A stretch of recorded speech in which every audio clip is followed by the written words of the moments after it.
Assalamualaikum warahmatullahi wabarakatuh. Mitra muslim yang dirahmati Allah Subhanahu wa taala. Setiap kita membaca sejarah Rasulullah Shallallahu alaihi wasallam di dalam buku-buku sejarah, kita selalu akan dimulai dengan suguhan pembahasan tentang masalah keadaan sebelum Nabi Muhammad SAW lahir. Yang keadaan ini kemudian nanti dikenal dengan sebutan jahiliyah. Kata jahiliyah bukan kata yang dibuat oleh sejarah, tetapi itu adalah kata yang langsung dicantumkan di dalam kitab suci Al-Quranul Karim. Kita perlu membahas ini karena ini memiliki pelajaran mahal bagi kita. Pelajaran pertama adalah bahwa agar kita tahu ketika sejarah adalah sesuatu yang berulang sunatullahnya, maka kemudian zaman manapun yang kosong kenabian dan wahyu, maka dia akan bergerak menuju lembah kejahiliahan. Seperti zaman itu, saat sebelum Rasulullah Muhammad SAW lahir, zaman itu disebut sebagai zaman fatrah minar rusul, zaman kekosongan kerasulan. Sehingga kemudian orang lupa, orang tidak tahu lagi kemana arah kehidupannya. Yang ada kemudian mereka melakukan apa saja yang mereka kira benar, padahal semakin hari semakin jauh dari Allah Subhanahu wa taala. Maka zaman itu adalah zaman yang jauh dari wahyu dan jauh dari Rasul, kemudian menjadi zaman jahiliyah. Kita pun hari ini sama. Ketika kita jauh dari wahyu dan kita jauh dari Rasul, karena Rasul sudah tidak ada lagi, tapi wahyu masih ada, dalam arti Al-Quran masih bersama kita, karena Al-Quran akan abadi hingga Allah Subhanahu wa ta'ala menutup peradaban seluruh yang ada hari ini dengan kiamat. Untuk itulah kita akan tahu bahwa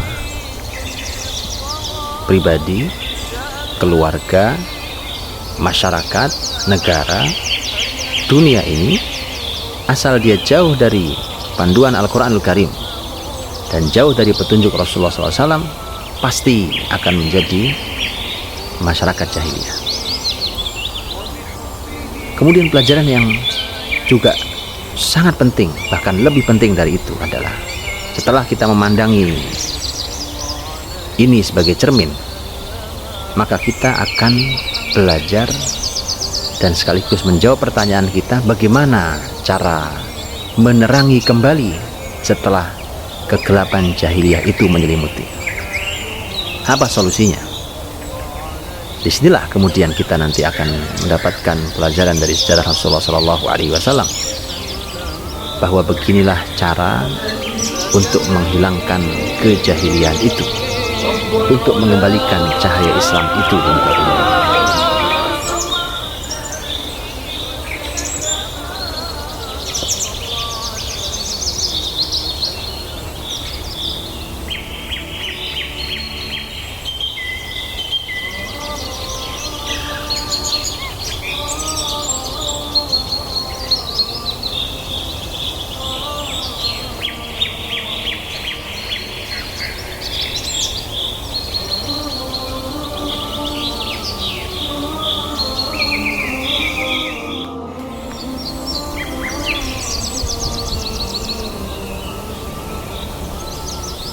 Banyak para ulama telah menulis dalam satu buku tersendiri tentang pembahasan jahiliyah itu. Tetapi saya ingin membahas dari apa yang disampaikan oleh Al-Quranul Karim untuk memudahkan pembahasan kita. Al-Quranul Karim menyebut kata al-jahiliyah sebanyak 4 kali. Dan ternyata begitu kita baca keempat-empatnya, kita akan menjumpai bahwa ini mewakili 4 segmen kehidupan jahiliyah, 4 bidang kehidupan jahiliyah. Dan ternyata ini yang paling besar. Yang pertama adalah di dalam surat Ali Imran ayat 154. Dalam ayat yang cukup panjang itu, Allah Subhanahu wa ta'ala menyampaikan yadhunnuna billahi ghairal haqqi dhannal jahiliyah. Mereka berprasangka kepada Allah dengan tidak benar prasangka jahiliyah. Ini artinya poin yang pertama adalah jahiliyah dari sisi keyakinan, dari sisi akidah dan keimanan. Di masa dahulu banyak contohnya. Umpamanya dalam pembahasan kemusyrikan. Dan mari perhatikan, jahiliyah Arab sebelum Nabi Shallallahu Alaihi Wasallam sama persis dengan jahiliyah Indonesia yang kita katakan hari ini menyebutnya sebagai kehidupan modern, tetapi asal jauh dari Allah dan Rasulnya pasti akan punya konsep jahiliyah yang sama tentang masalah kemusyrikan. Rasulullah Shallallahu Alaihi Wasallam pernah menyampaikan tentang masalah kemusyrikan. Kata Nabi diantaranya adalah Nabi mengatakan la safar, tidak ada keyakinan tentang sialnya bulan Safar. Ternyata sampai hari ini masih ada dan tidak sedikit yang meyakini bahwa bulan Safar adalah bulan yang tidak baik, sehingga banyak yang menghindari untuk mengadakan acara-acara besar di bulan tersebut. Ini keyakinan kemusyrikan jahiliyah yang telah dihapuskan oleh Islam. Dari sekian banyak contoh yang lainnya. Perdukunan umpamanya. Perdukunan adalah merupakan salah satu bukti bahwa masyarakat itu adalah masyarakat jahiliyah. Kalau perdukunan adalah perdukunan yang marak di mana-mana. Masyarakat menjadikan dukun sebagai sumber dari segala ilmu mereka dan tempat mereka bertanya dan berkonsultasi. Setiap ada masalah mereka datang ke mereka, maka ini adalah membuktikan bahwa mereka sedang berada di dalam kejahiliyahan akidah. Yang kedua, al-jahiliyah dalam Al-Quran. Dalam surat Al-Ma'idah ayat yang ke-50, Allah Subhanahu wa ta'ala berfirman, afa hukmal jahiliyati yabghun wa man ahsanu minallahi hukman liqaumin yuqinun. Apakah hukum jahiliyah yang mereka sedang cari? Dan siapakah yang lebih baik dibandingkan Allah hukumnya bagi orang-orang yang yakin?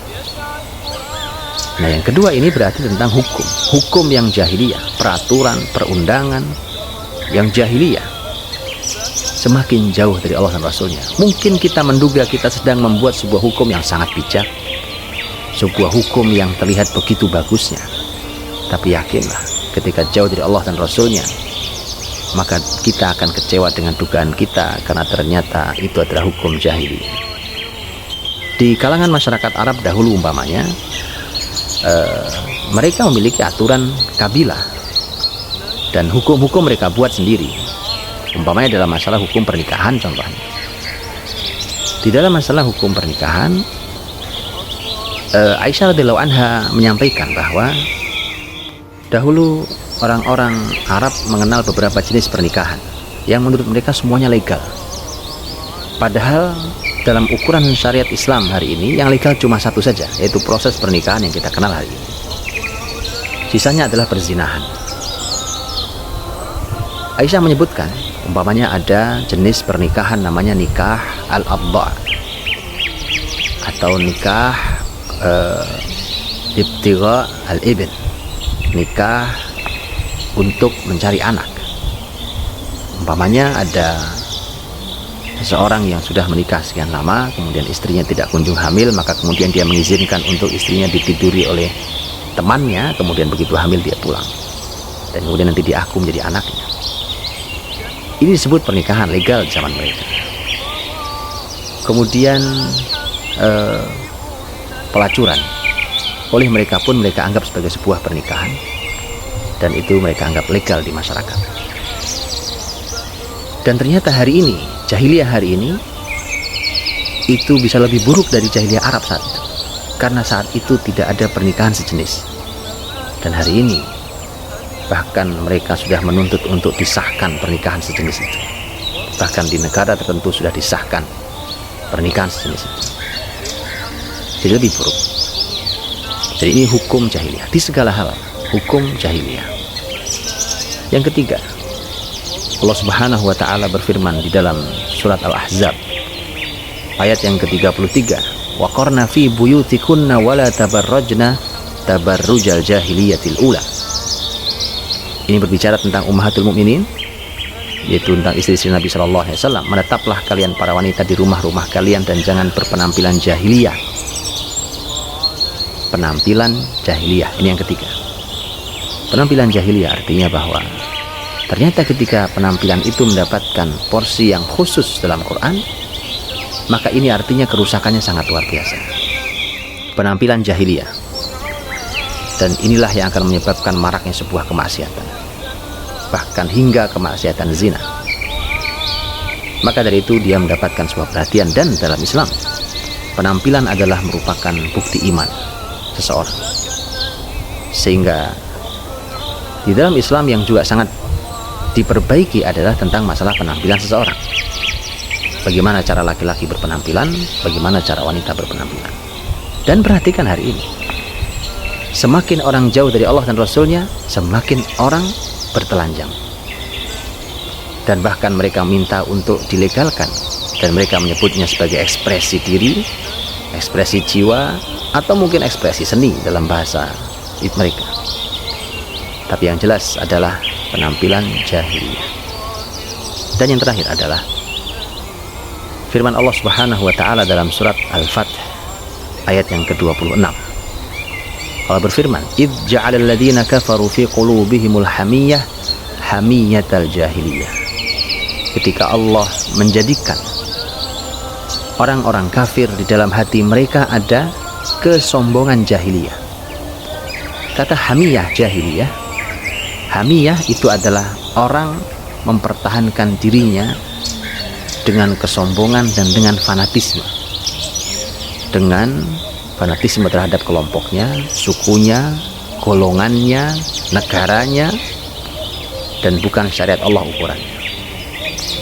Di masyarakat Arab saat itu, di masyarakat jahiliyah, mereka bisa menumpahkan darah hanya karena kalah di dalam perlombaan berkuda. Salah satu pihak yang kalah kemudian nanti akan marah dan bisa jadi diejek oleh yang menang dengan kalimat-kalimat syair. Kemudian ujungnya adalah pertumpahan darah terjadi di antara mereka. Bukankah itu yang terjadi hari ini? Fanatisme pada kelompoknya, pada golongannya. Orang bisa pertumpahan darah, nyawa bisa melayang hanya karena sebuah game. Atau yang lebih besar dari itu, bagaimana seseorang tidak bisa menerima apa yang disampaikan oleh orang lain karena hatinya telah tertutup oleh fanatisme kelompoknya. Dan ini adalah hamiyatul jahiliyah, yaitu kesombongan, fanatisme jahiliyah. Inilah yang melatar belakangi keadaan zaman saat itu. Maka zaman saat itu memerlukan kehadiran seorang Rasul yang memperbaiki keadaan mereka, menghapuskan kejahiliahan, menghadirkan cahaya bagi mereka, dan menyelamatkan manusia untuk ditarik kembali dari jurang kejahiliahan untuk dihantarkan menuju puncak keemasan manusia dan kemuliaan mereka. Kita akan tahu sepanjang jalan sejarah Rasulullah SAW tentang bagaimana kejahiliahan itu dihapuskan dari muka bumi.